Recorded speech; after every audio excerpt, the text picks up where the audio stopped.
Assalamualaikum warahmatullahi wabarakatuh. Alhamdulillahirabbil alamin. Assalatu wassalamu ala asyrafil anbiya'i wal mursalin wa ala alihi wa sahbihi ajma'in. Yang pertama, marilah kita ucapkan puji syukur kita kepada Allah Subhanahu wa taala. Selawat berangkaikan salam marilah kita hadiahkan kepada Nabi besar kita, Nabi Muhammad sallallahu alaihi wasallam.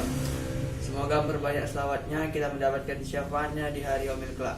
Yang saya hormati Buya Eko Priyadi selaku dosen pembimbing mata kuliah Sosiologi Hukum, dan langsung saja saya di sini ingin mengikuti ujian akhir semester mata kuliah Sosiologi Hukum. Dan di sini saya akan menjawab pertanyaan-pertanyaan yang diberikan Buya.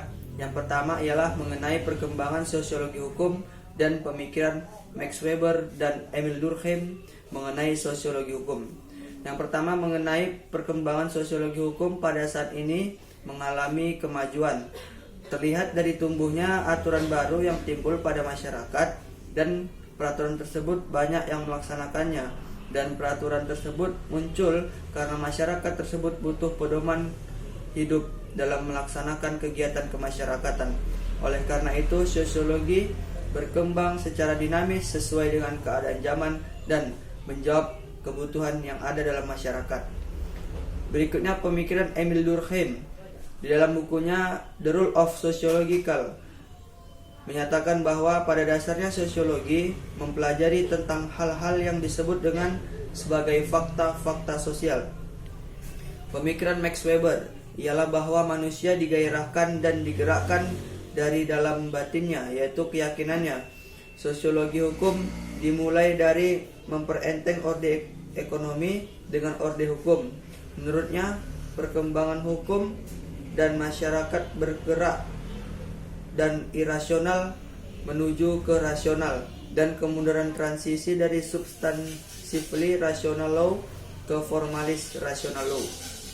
Pertanyaan kedua ialah tipe-tipe hukum menurut teori pembangunan hukum, the development theory of law, yang digagas Philippe Nonet dan Philip Selznick, yaitu di antara hukum-hukum yang digagaskan mereka hanya hukum responsif yang menjanjikan tertib, yang menjadikan tertib kelembagaan yang lenggang dan stabil. Tujuannya hukum harus benar-benar untuk mensejahterakan masyarakat dalam kepentingan yang lebih besar, bukan untuk kepentingan mereka yang berkuasa. Tipe ini dapat dilihat dari adaptasi yang positif dan opportunities dari institusi hukum terhadap lingkungan sosial politik.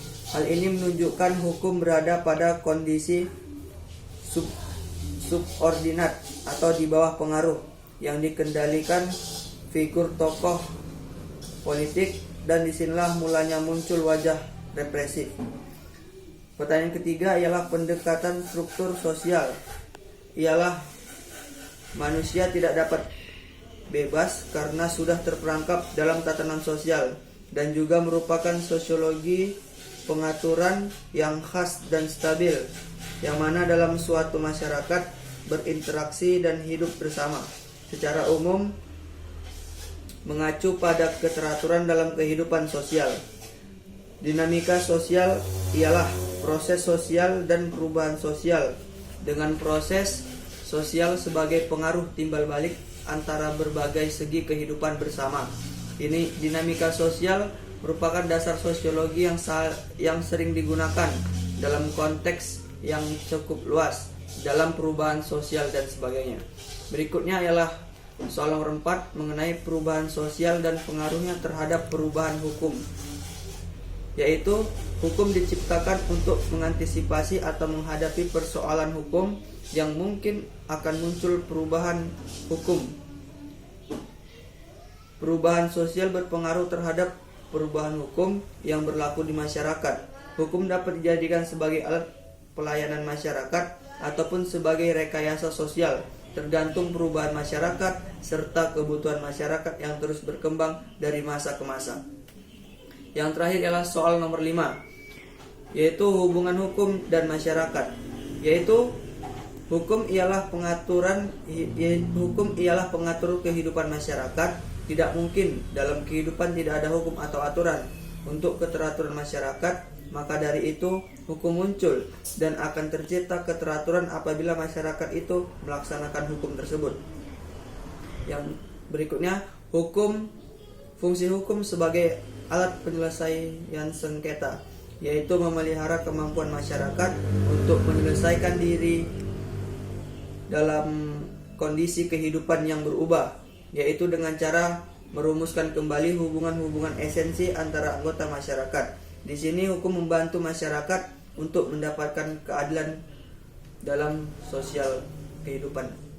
Dan itu saja yang dapat saya jawab dari pertanyaan-pertanyaan yang diberikan Buya. Kurang dan lebihnya saya mohon maaf, dan saya akhiri wabillahi taufiq wal hidayah. Wassalamualaikum warahmatullahi wabarakatuh.